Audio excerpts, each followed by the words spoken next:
احتمالاً از بعد به ورود به برنامه نویسی اسم dependency injection رو زیاد شنیدین، یا به اختصار میتونم بهتون بگم بهش میگن DI dependency injection یا تزریق وابستگی. این تزریق وابستگی یه سری خوبی ها داره و یه سری بدی ها، که خب قاعدتا خوبی هایی که داره خیلی بیشتر از بدی ها، یعنی اینطوری بهتون بگم که خیلی خوبه. حالا به چه کاری میاد؟ شما میایین وابستگی هاتون رو به کلاس های دیگه کمتر میکنید و کد تمیزتری خواهید داشت. به عنوان مثال شما دارین از یه سری سرویس ها استفاده میکنین که میخواین اینا اینستنسش رو بسازین. خب توی کانستراکتور اگر بخواین حالا وابستگی هاشو بسازین کلی زمان بره، کلی براتون سختی داره. شما باید تمام اینها رو حواستون باشه و حتی ممکنه بعضی جاها از دستتون در بره و حافظه الکی اشغال کنید. dependency injection پا به میدون گذاشت تا تمام این مشکلات رو حل کنه با چند تا سولوشن خیلی ساده که در ادامه حالا میبینیم و بهتون توضیح میدم. dependency injection یه مسئله‌ایه که خیلی جدیدن، یعنی جدیدن که نه، خیلی وقت بولد شده توی بحث برنامه نویسی، چرا که به تست پذیری کدتون خیلی کمک میکنه، باعث میشه کدتون بسیار تمیزتر بشه، به سالید شدن خیلی کمک میکنه و اصلا شما رو هول میده به جلو. که حالا اینجا یه سری مقالات هست شما میتونید بریم بخونین در موردش و بدونین. عذرخواهی میکنم صدا یکم من اینا رو ببندم که چیز نشه و در موردش میتونین بخونین. حالا من بخوام به اختصار بهتون توضیح بدم dependency injection، بذارید من صفحه‌مو کوچیک کنم که بتونین ببینین. dependency injection میاد وابستگی هاتون رو کم میکنه. یعنی چی؟ به عنوان مثال شما یک کانتکستی دارین در یه بخشی در یک جای دیگه از برنامه‌تون، شما به جای که بیاین از این اینستنس بسازین و توی کانستراکتورش همه وابستگی هاشو بهش بدین، توی اون کانستراکتور شما فقط کافیه که اونو اینجکت کنین که در ادامه میبینیم و بعد به صورت ادسکوپ، ادترانزینت یا ادسینگلتون اونو در کل پروژهتون ادش کنین که حالا اینا همه رو بهتون نشون میدم. بریم روی کد تا بهتون نشون بدم که آقا چطوری ما میتونیم این کار رو انجام بدیم. از ویژوال استودیو استفاده میکنم چون اصلا نمیخوام خودم درگیر مباحث وی اس کد و نمیدونم اینجور ابزارها بکنم، چون خیلی راحته ازش استفاده میکنیم که بتونیم کارو پیش ببریم. یه دونه پروژه جدید میسازم، ASP.NET هم میخوام بسازم پروژه‌مو. حالا اول بلنک سولوشن نیازی نیست، بریم سمت همین که وب API بسازیم. DI بعد فیچرز نه، میام توی پرایوت، توی پراجکت پرایوت و احتمالاً اینجا باید یه یوتیوب داشته باشم. درست. خب حالا من این بلنک سولوشن رو ایجاد میکنم، داتنت 9 میزنم، داتنت 10 هم اومده اما ازش فعلا استفاده نمی کنم، استاندارد هم اصلا ندارمش چون ویژوال استودیو مال 2022 آپدیت نیست که بخوام ازش استفاده کنم. کریت میکنم. الان میخوام اول از همه به روش سنتی پیش برم. یعنی چی؟ یعنی میخوام که آقا بیام از روش اینستنس سازی پیش برم تا ما یه اینستنس خیلی ساده بیاریم بالا و بعد از اون استفاده کنیم. خب چی کار میکنم؟ میام اینجا توی سولوشن اکسپلورر یک فولدر دیگه میسازم به نام سرویسز. خب حالا میام توی این سرویسز دو تا کلاس ایجاد میکنم به نام سرویس A و در نهایت سرویس B که این سرویس A یعنی سرویس B یه جوری نیاز داره به سرویس A. من میام توی سرویس یه دونه حالا چیز میسازم، یه دونه اصلا مهمتر اینه که یه دونه پراپرتی میسازم به نام، حالا میام میگم که ماک دیتا، یه دونه دیتیو هم میام اینجا میذارم که داشته باشیم. میام دیتیو رو توی سرویسز بذارم چون اینجا استفاده میشه، چه دیگه استفاده میشه دیتیو و در نهایت هم میام اینجا یه دونه ماک دیتا دیتیو میسازم. خب اصلا به اسمش کنم من رکورد میکنم که خوشگل بشه و در نهایت در اینجا به صورت رکورد وار میام ایمیوتبل تور، یعنی میام متغیرها رو بهش پاس میدم. یه دونه استرینگ نیم میگیرم، استرینگ ادرس میگیرم و در نهایت هم استرینگ لاست نیم میگیرم که بهتر لاست نیم رو بعد از نیم بندازم حالا که داشته باشیمش. اوکی. خب داشته چی کار میکنی با خودت. اینم از در نهایت ماک دیتا رو میام توی سرویس ایپ یه پراپ ایجاد میکنم، میندازم این تو، میگم آقا دوست شما دیتا هستی که نیو و حالا اینو من میدم لیستی از دیتا شما دیتاست هستید. دوستان برای اینکه یه نکته رو بهتون بگم، برای اینکه بخواید پراپرتی تعریف کنین یا بخواید ارزم به حضورتون حالا مثلا نمیدونم بخواید از مباحث دیگه مثلا بخواید توی حالا بخواید فیلدی تعریف کنید یا پراپرتی تعریف کنید یه جوری دیگه نمیتونم بهتون بگم، بهتره که یا مثلا میخواین یه متد تعریف کنید که ریترنش یه چیزی باشه. مثلا نگاه کنید من الان لیست استفاده کردم، خب کار اصولی تر و تمیزترش اینه که من اینجا از آی لیست استفاده کنم که این حالا پیاده سازی شده، نمیدونم دیگه کپسول سازی شده و چون معمولا حالا نمیخوام مثلا دارم میگم چون میتونم ازش یه اینستنس بسازم، از کلاسش میتونم اینستنس بسازم و اینجور موارد دیگه، اینا بهتره که مثلا از اینترفیسش استفاده کنید. اجباری نیست، شما میتونید مثلا اینو لیست اینجوری بزنید ولی بهتره که دیگه شما از اینترفیس استفاده کنید. یک علتش که خودم از اینترفیس استفاده میکنم اینه که توی کلاسش خب ایمپلیمنت های زیادی شده، متد های زیادی هستش که اصلا ممکنه که اصلا نیازمون نباشه. برای همون معمولا میایم از آی لیست استفاده میکنیم که هم میتونم بگم یه جوری سبک‌تره، سربار کمتری داره و از اینجور موارد. من اینجا یه دونه نیو از لیست حالا میسازم به نام ماک دیتا رو میریزم توی لیست و در نهایت اینجا نیو میکنم. ادرس رو میدم ایران، حالا نیمم میدم لست نیمم میدم تهان، نیمم میدم امیر. اوکی. خب حالا تو رو ببندیم. تو چی شدی؟ رول چی میگه؟ آها این اصلا چیزه. خب دوستان چون به صورت کانستراکتوری باید تعریف کنم دیگه، حواسم هست اینو بهش میدم که این یکم باگ داریم متغیره ها رو برام بیاره. میگم امیر کدر ایران، امیر کدر ایران 80 هم میزنم بهش خودتون. حالا یه دونه نیو دیگه ازش میسازم، یک دیگه و در نهایت هم تمام. خب حالا من اینجا میگم امیر تهان، اینجا میگم امیر علی، حالا اینا بسته بسته. خب این از دیتا. حالا میام اینجا اینو میگم پرایوتی،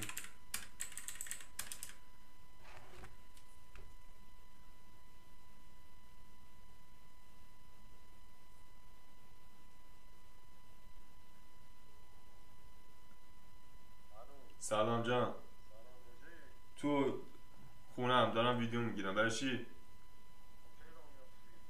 دیگه یکم دیگه این تموم شه راه میفت. او اونجا منتظری تو؟ باش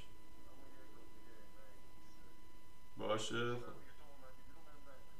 باشه حالا تو کیفت همراه تو یا نه؟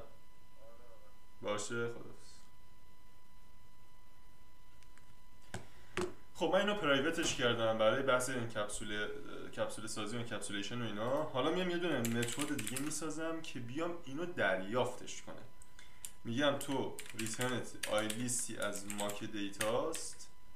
چه بسا دوستان این ایمیوتبله، نمیتونن تغییرش بدن. البته ایمیوتبل نیست، میتونن تغییرش بدن اما خب دیگه بهتره که اینطوری باشه. بس که اصلا این به دیتا یعنی دسترسی نداشته باشه. میخوایم یه دیتابیس استور بیاریم بالا دیگه، درسته؟ اینا رو اینطوری میکنم خیلی قشنگ‌تر. این چی میگه؟ آها میگه که اینطوری کن. اوکی تمیز شد. خب get data. حالا میام اینجا میگم اوکی آقا تو ریترن کن همین دیتاز رو. دیگه ستش هم نمیخوام داشته باشم، فقط get، چون ست همینجا ست میشه دیگه، یعنی اینجا کاملا ایمیوتبل و یعنی ریدیبل شد اینجا. خب من الان سرویس A رو دارم، میام توی سرویس B. برای اینکه بتونم از سرویس A استفاده کنم دو تا راه دارم، یا بیام اینجا یه دونه پرایوت رید اونلی، حالا مثلا سرویس A درست کنم به نام دیبی، من اسمشو میذارم دیبی و همینو یه کانستراکتور براش بسازم. نگاه کنید دوستان چطوری داده. دو تا حالت میتونیم استفاده کنیم، یا بیایم توی ورودی کانستراکتور ازش بگیریم. مثلا بذاریم من چند تا سرویس اینجا معرفی کنم. سرویس A B C. خب که این سرویس C رو من میگم تو آقا بیا همینجا نیو کن، اینو اینجا میگم اینو نیو کن، و سرویس ABC و در نهایت هم سرویس D که تو رو هم میگم چی، البته تو نیازی نبود، تو رو بذار برای dependency injection بیارم وسط. خب حالا این یکی از راهاشه. یکی از راهاش هم حالا میام همین سرویس دوباره D رو میذارم، میگم تو چیکار کن، تو آقا بیا یه متد تعریف کن، تو دیگه اینو نداشته باش. بیا اینجا public ilisty از mock data باش و بگو get data from A. خب حالا تو اینجا چیکار باید بکنی؟ تو اینجا میتونی بیا یه دونه اینستنس بسازی، میگی چی؟ db مساوی است با new سرویس A. اوکی؟ و در نهایت هم میگی db.get data و اینو ریترنش میکنیم. حالا اینجا چیکار باید بکنیم؟ اینجا هم دقیقا همین صورته، به همین صورت، ولی دیگه اینجا اینستنس نداره و از این بالا میگیره. این هم همینطور. خب پس ما الان 3 تا سرویس دیگه ساختیم که همشون دپندن به سرویس A، یعنی اینطوری بهتون بگم که وابستن به سرویس A و بدون سرویس A دیتایی ندارن بدون سرویس A. من میام اینجا میگم آقا توی یکی از این کنترلر هایی که داری اینجا دیگه من نمیام تو رو تغییر بدم، حوصله ندارم، بنابراین اینجا میتونم ماک دیتا آین آمده بلم ریترن میکنه. خب کاری ندارم بهش. میگم آقا دوست عزیز اوکی شما به روشه بدونی که dependency injection اصلا به کار ببرم، اصلا اینا همه رو پاک میکنم. بدونی که dependency injection اینو به کار ببری، بیا و دیتای منو به هم بده. بازم به 3 تا روش اینجا من میتونم کار کنم. روش اول این در اصل میتونم بهتون بگم به 2 تا روش. روش اولش اینه، من اینجا میام یه دونه پرایوت میسازم به نام سرویس، حالا اینجا سرویس B، اینم میکنم ریدون B سرویس B و بهش میگم سرویس B. خب میام توی کانستراکتور ادش میکنم به همین صورت و به همین سادگی نیو. خب الان این به من ارور داره میده. چرا؟ چون میگه آقا من سرویس A تو رو لازم دارم ها، یعنی تو باید اینجا به سرویس A هم به من بدی وگرنه من نمیتونم کار کنم. پس میگم اوکی آقا یه نیو کن از سرویس A. حالا شما فکر کن توی سرویس A باز دپند بودی به یه سرویس دیگه، انقدر بعد اینا رو نیو میکردی، انقدر بعد اینستنس میساختی که پیر بشه، یعنی پیر در میومد. حالا کاری نداره. اوکی میگم آقا سرویس B و در نهایت به نظرم بهتره که از اینم یک از آی دیسپوزبل ارسفری کنه، ایمپلیمنت کنه اینا رو دیسپوزبل و حالا فعلا کاری نکنم باش. خب حالا کاری که الان باید انجام بدم این میام میگم دوست عزیز شما برای رس مساوی است با این دات گت دیتا فرام A و در نهایت هم ریترن کن رس رو. و اینجا هم یه ترای کچ من میذارم، ترای کچ که تو کچت هم کاری ندارم فعلا، مثلا تو کاری ندارم، میری برای فاینالیت هم میگم underline service dot dispose. اوکی دیگه دیسپوزش میکنم. خب خیلی راحت. الان من اینو اگر استارت کنم و اگر بیاد بالا، البته یه مشکلی که هست اینه که سواگر ندارم الان، سواگر نداره چون سواگر توی ورژن 9 پریده، بای کرده سواگر توی ورژن 9. خب وی پی ان دارم شاید به این خاطره، یعنی یا بالا دیگه مثلا کردیم. آها اصلا خب چیزه این آخه چیزی نداره که بخواد بید بالا، اشکال نداره. میریم برای پستمن رو باز میکنیم و در نهایت البته یه چیزی هم که بچه ها هست توی خود اسپیداتت از ورژن 9 به بعد این قابلیت رو آورده براتون که دیگه نیازی نباشه اصلا به پستمن و اینا، ولی من باهاش حال نمی‌کنم صرفا.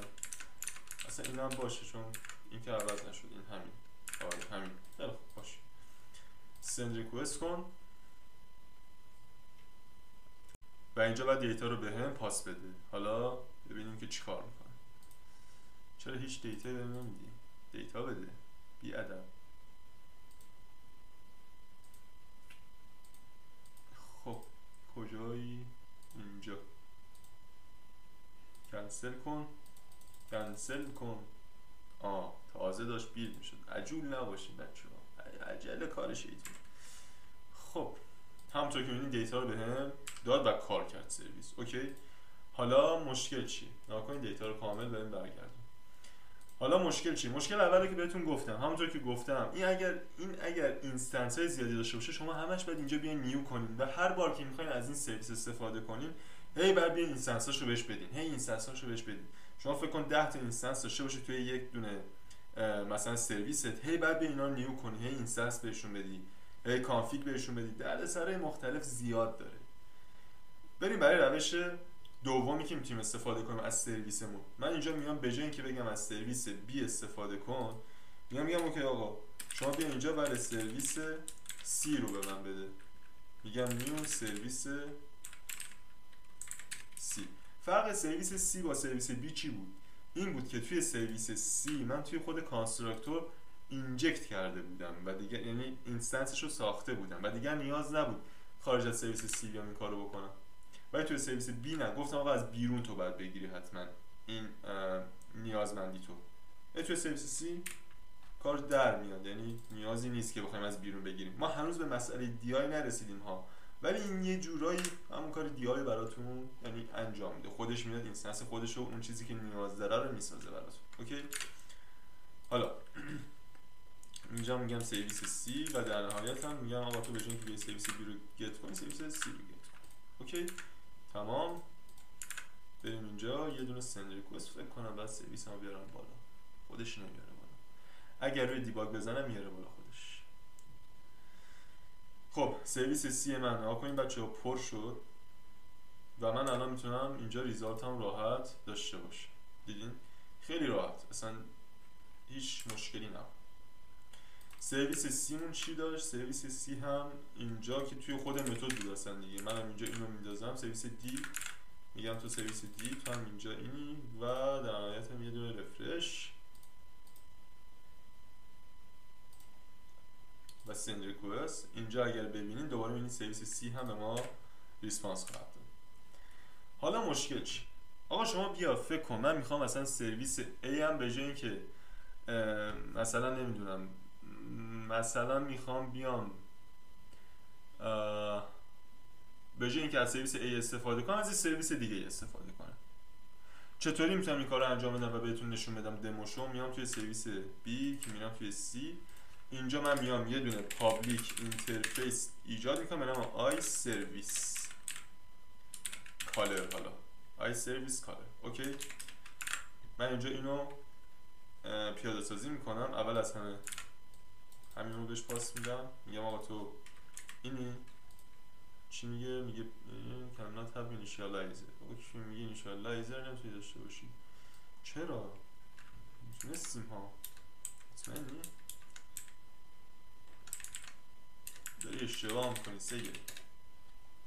خوب بذار ببینم. بذار این سرچ ریزی بزنم تو properties interface with default value. چی کار باید میکردیم خدایا؟ آها اصلا یک اصلا من کجای کارم حواسم پرت شد. خب ما که توی این اینترفیس نمیتونیم داشته باشیم قاعدتا. اینجا فقط باید متد داشته باشیم بچه. من اینجا اون مال ابسترکت بود که من تونستم یه دونه حالا ولیو تعریف کنم، نیازی ندارم چون میخوام بهتون نشون بدم فرقشو. من اینجا میام این متد رو مینویسم و در نهایت اینجا اینو ایمپلیمنتش میکنم که همینجا ایمپلیمنتش کرده، برای همین بهم ارور نمیده. و اینجا من یه سرویس دیگه بچه‌ها میسازم، میگم سرویس F. اوکی. و تفاوت داره سرویس F. سرویس F تفاوتش چیه؟ دیگه من امیر نیستم، محمدم، تمام اینا محمده و اینجا خیلی راحت دیگه الان میتونم از این سرویس هم استفاده کنم. حالا موضوع چیه؟ من آقا حال نمی کنم، میخوام بیام به جای اینکه از سرویس A استفاده کنم از سرویس F هم استفاده کنم. اصلا من میام اینجا سرویس هم اشتباه نمیشم، غلط املایی دارم، مهم نیست. میام اینجا میگم آقا تو اینترفیسشی که تو میشی اینستنسش. اوکی، تو اینترفیسشی که تو میشی اینستنسش و تو اینترفیسشی که و تو اینجا اینترفیسی که تو میشی اینستنس از این. خب حالا من میگم آقا اینجا نگاه کنین، اومدم هر بار سرویس A رو بهش دادم، یعنی بهش خوروندم یه جورایی. حالا حال نمیکنم، نمیخوام آقا، مثلا نمیخوام سرویس A رو ازش استفاده کنم. بعد چیکار کنم؟ باز بعد برگردم برم توی اینجا، برم سرویس F رو کپی کنم، بیام اینجا پیست کنم، اینا رو عوض کنم. بعد شما فکر کن صدها تا مثلا ریپوزیتوری و سرویس داری که از این ارثبری کرده، هی بعد اینا رو بیای عوض کنی، هی بعد بیای عوض کنی، پیر در میاد. برای همین دیپندنسی اینجکشن وارد کار میشه و کار شما رو ساده و راحت میکنه، خیلی شیک و مجلسی. بذارین اول ببینیم این سرویس با تغییراتی که تو این اینترفیس دادیم کار میکنه یا نه. خب send request، در نهایت این که داره کار میکنه، مشکلی نداره، گتش هم توی کار کرد. خب الان بچه ها برای اینکه من بخوام اصلا از سرویس F هم استفاده کنم، بعد بیام مثلا توی هم سرویس B، دیگه به اینا دیگه کاری نداشته باشین، منظورم که متوجه شدی. میام توی سرویس B، میگم تو دیگه از سرویس A استفاده نکن، از اینستنس F استفاده کن.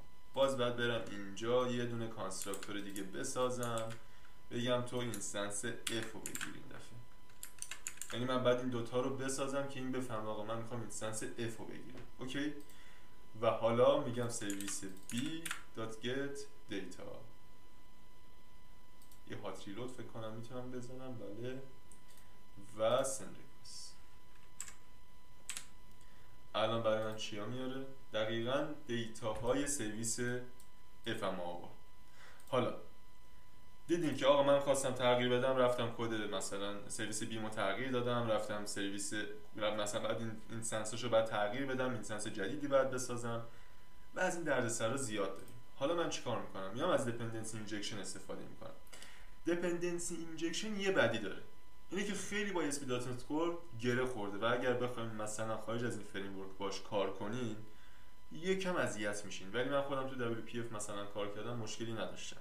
یعنی یک لایبرری خارجی نصب کردم، مایکروسافت فکر دیپندنسی اینجکشن، و مال 4 سال پیش فکر کنم مایکروسافت دیپندنسی اینجکشن نصب کردم و اونجا یعنی دی آی رو پیاده سازی کردم و کاری هم نداشت برام. حالا میام تو پروگرام، میگم این بالا اصلا قبل از اینکه بخوای بیلد بشی، میگم builder .services.add scope. add scope کن برام آی سرویس کالر. سرویس کالر یعنی اینکه صدا زننده، آی سرویس کالر. میگم اوکی آقا ایمپلیمنت تو کیه؟ سرویس A. سرویس A کسیه که تو ایمپلیمنتت کرده، میخوام از سرویس A استفاده کنم. حالا میام توی سرویس های دیگم، این بچه ها نها کنید دارم اینجا تغییرات میدم به این علته که من از بیس با دی آی کار نکردم، بلکه از بیس با مدل سنتی کار کردم. ولی برای اینکه مطمئن بشین آقا کدتون تغییر نمیکنه، من اینا رو میبندم، یه دونه سرویس دیگه میارم بالا، پابلیک کلاس سرویس سی بی 2 که میگم آقا ورژن 2 شه. این هم همون سیتو رو داره، این پراپرتی بالاش رو هم داره، آی سرویس کالر، آی سرویس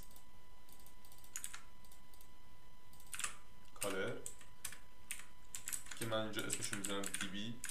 میگم آقا جنریت کن کانستراکتورشو. نگاه کنید بچه‌ها دیگه اینجا نیازی نیست شما بیاین ایمپلیمنت این رو اینستنسشو اینجا بذارید، همونطوری که اینجا دیدید. نگاه کنید سرویس A B شما میای خود اینترفیس رو میذاری دیگه، دی آی اینو هندلش میکنه بچه‌ها. یعنی اینکه آقا من چیکار با این بعد بکنم، بسپارید به دی آی. فقط شما کافیه این سرویس B2 تون رو هم توی دیپندنس توی اینجا ادسکوپ بزنید یا حالا اترانزیت یا هر چیزی که دوست دارید. حالا اینا بهتون میگم تفاوتاشون چیه. من این الان سرویس B2 رو اد کردم توی سرویس هام و در نهایت هم میام همین متد رو دوباره اینجا پیستش میکنم به همین سادگی و خوشمزگی. تمام. حالا میام توی کنترلرم دیگه، باز اینجا نمیام ازش اینستنس بسازم، همینو میذارم میگم آقا تو ورودیت اینه، سرویس B2 هستی و در نهایت تو میشی سرویس B2. دیگه دیسپوزش هم نمیخواد بکنم چون نگرانی ندارم برای این مورد، خودش هندل میکنه برای من همین چیزو بهتون میگم. و در نهایت هم get data. حالا بریم ببینیم کار میکنه یا نه.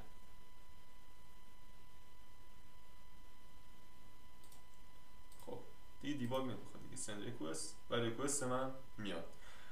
حالا میخوام از سرویس FM استفاده کنم.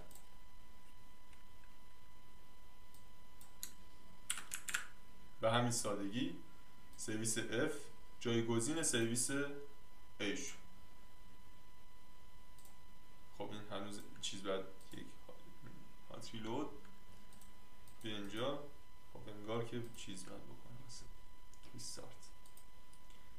خب بذار ببینم درست یه سند ریکوست نکنیم بچه ها. قشنگ میاد خودش رو ریپلیس میکنه، میاد میگه اوکی آقا سرویس A تو من میذارم کنار، از سرویس F استفاده میکنم. و شما اینطوری خیلی راحت میتونید اگر مثلا یه دیبی کانتکست داشته باشین، فردا روزی بخواید دیبی کانتکستتون رو عوض کنین، خیلی راحت میتونید از اینجا با تغییر دادن یک کلاس نیمتون این تغییر رو توی کل پروژهتون اعمال کنین بدون اینکه دیگه نگرانی داشته باشید آقا فلان جا من اینستنس ازش دارم فلان جا ندارم. منتهی مطلب دو تا مشکل هست. اگر شما مثلا یادت بره آقا اینجا اینو بذاری، مثلا بیا سرویس B یا حتی آی سرویس کالر تو مثلا بیا اینجکت کنی، بهت ارور میده، نمیتونه هندلش کنه. ولی شما دیگه اینو میفهمی آقا، بعدم دست تند بشه متوجه میشی که بعد اینو بذاری. و شما نگاه کن چقدر کد تمیزتر شده، میبینی خانه‌تر شده، خانه‌اش بالا رفته، نیازمندی هامون مشخصه توی سرویس هامون و خیلی راحت‌تر میتونیم کد بزنیم اصلا بدون اینکه نگران چیزی باشیم. و شما سرویس B رو نگاه کن، دو تا اینستنس من ساختم برای دو تا ایمپلیمنت متفاوت. تازه شانس آوردیم اینم استفاده کردم، وگرنه اینجا میشه سرویس A سرویس B دو تا دی بی کانتکست. یا مثلا این همینطور. خب اینا تفاوت‌های دی آی بچه‌ها با چیزی که شما میتونید، یعنی با روش سنتی، خیلی سنتی. و حالا مشکل بعدی که دی آی میتونه به وجود بیاره چیه؟ همونطور که گفتم خب برای تازه کارا ممکنه سخت باشه کار کردن باهاش، ولی یک مسئله خیلی پیچیده‌ای که دی آی داره مسئله متدایی که شما توی سرویساتون اد میکنید. اد اسکوپ، اد ترانزینت و اد سینگلتون. تفاوت این سه تا رو بچه‌ها همه میدونن، اما تفاوت این دوتا اد اسکوپ و اد ترانزینت رو خیلی ها نمیدونن. اد سینگلتون که یعنی شما آقا وقتی اینستنس برنامه‌ت میاد بالا، یعنی شما میذاری برنامه‌ت رو بیلد میکنی، این اینستنس ساخته میشه. همونجا که این اینستنس ساخته بشه، اون سرویسی که اد سینگلتون زدین در کل پروژه در دسترسه و همون یکی. یعنی اگر شما آقا مثلا دیتابیس رو بخوای صدا بزنی، یه بار که دیتا رو واکشی کنی برای تمامی کاربرانت همون دیتا نشون داده میشه و اون دیتا هیچ وقت آپدیت نمیشه. مثلا اگر یه نفر فلان جای دیتا رو آپدیت کنه، برای همه کاربران اون دیتا آپدیت خواهد شد. اما اد اسکوپ چیکار میکنه؟ اد اسکوپ میاد میگه آقا ریکوست تو کی میخوره، بزن که پنت نشون میده، میاد میگه این آقا اینو شما API یا کلاینت در نظر بگیر. خب میاد میگه آقا این API منه، اینجا API من، این سرویس من، اوکی. میاد میگه آقا کی ریکوست به من میزنی؟ شما میای اینجا یه ریکوست از این ور به این ور میزنی، این یه دونه اینستنس از این ایجاد میکنه تا کی؟ تا وقتی که شما از این API ریسپانس دریافت نکردی. یعنی این باز مثلا از اینجایی که شما داری ریکوست رو وارد میکنی، این بازه، یعنی اینستنس رو داره، این اینستنس رو داره، اینستنس رو داره تا وقتی شما ریسپانس دریافت کنی. به محض اینکه این ریکوست بسته بشه این اینستنس دیسپوز میشه و خلاص، دیگه نگرانی این نداریم که آقا مموری لیک اتفاق بیفته، یه جای حافظمون پر بشه الکی. نه، همونطور که دیدیم من دیسپوز کردم اگر یادتون باشه، ولی دیگه ادسکوپ این کار براتون انجام میده. اد سینگلتون هم که وقتی میخوابه که شما مثلا بخواید اد سینگلتون، باز اینه، شما اگر بخواید اد سینگلتون رو براتون ایجاد کنم، شما آقا اینجا میزنی پروژه رو استارت میکنی. چیکار دارم میکنم؟ استارت میکنی پروژه رو. استارت پروژه که استارت بشه یه دونه سینگلتون، یه دونه اینستنس از این سرویس میاد بالا، این و در کل پروژه این بالاست. خب یعنی اینا رو ریکوست در نظر بگیر. به ازای هر ریکوستی یک درخواست میزنه به همین سینگلتونی که بالاست و دیگه دیتای تکراری ممکنه داشته باشه. نمیدونم ترید سیف ممکنه نه، ترید سیف البته میتونم بهتون بگم آره ممکنه نباشه، یه کاربر دو تا کاربر با هم دیگه تغییر بدن ممکنه به مشکل بخوریم. از اینجور مسائل معمولا دی بی کانتکست رو اصلا سینگلتون در نظر نمیگیرن، هم به خاطر سرباری که داره، هم به خاطر اینکه ممکنه کانکارنسی پیش بیاد. معمولا ادسکوپ در نظر میگیریم دیتابیسمون رو و معمولا مثلا سرویس ها رو معمولا ادسکوپ در نظر میگیریم، مگه یه سرویسی باشه مثلا زمان، نشان دادن زمان به همه کاربرا. خب اینا میان دیگه اد سینگلتون میکنیم دیگه، این چیزی نیست که مطمئنیم که همه کاربرا میخوان یه چیزی رو بهشون نشون بدین دیگه. اوکی. حالا یه مسئله‌ای که هست، اد ترانزینت خیلی نزدیک به ادسکوپه و معمولا اینو قاطی میکنن همه کاربرا. اد ترانزینت چیه؟ شما اینجا یه دونه سرویس داری، اینجا کلاینت در نظر بگیر، یه دونه API داری و یه دونه سرویس. اوکی. کلاینت ریکوست میزنه، ریکوست بچه تا اینجا باز، اینو دیگه من تکرار نمیکنم، ریکوست از اینجا تا اینجا باز. من اینجا یه لاجیکی دارم، لاجیک هم انجام میدم. اینجا یه لاجیکی دارم به سرویس وابسته است. اوکی، به سرویس پیام میدم، میگم آقا من تو رو اینستنس تو لازم دارم، به من بده و به من دیتای فلان بده. این میاد اینو دیتا رو میده، دیتا رو برمیگردونه و این دیگه دیسپوز میشه اد ترانزینت. یعنی این آقا یعنی اسکوپیه، یعنی مثلا شما از جایی که اسکوپو باز کنید جایی که بسته میشه، خب این بلا فاصله که سرویس این ریسپانس بده، این سرویس دیگه دیسپوز میشه. باز دوباره لاجیک دارم، باز دوباره با همین سرویس کار دارم، پس دوباره یه اینستنس دیگه ازش میسازم، دریافت میکنم، دیسپوز میشه، دوباره این سرویس رو کار دارم، دوباره یه اینستنس دیگه بسته میشه و دریافت شه و بسته میشه. این اد ترانزینت بچه. دیگه نگرانی گفتم مموری لیک ندارین، حافظه اشغال شده ندارین، خیلی از نگرانیاتون رو میتونم بگم با دی آی میتونین برطرف کنین.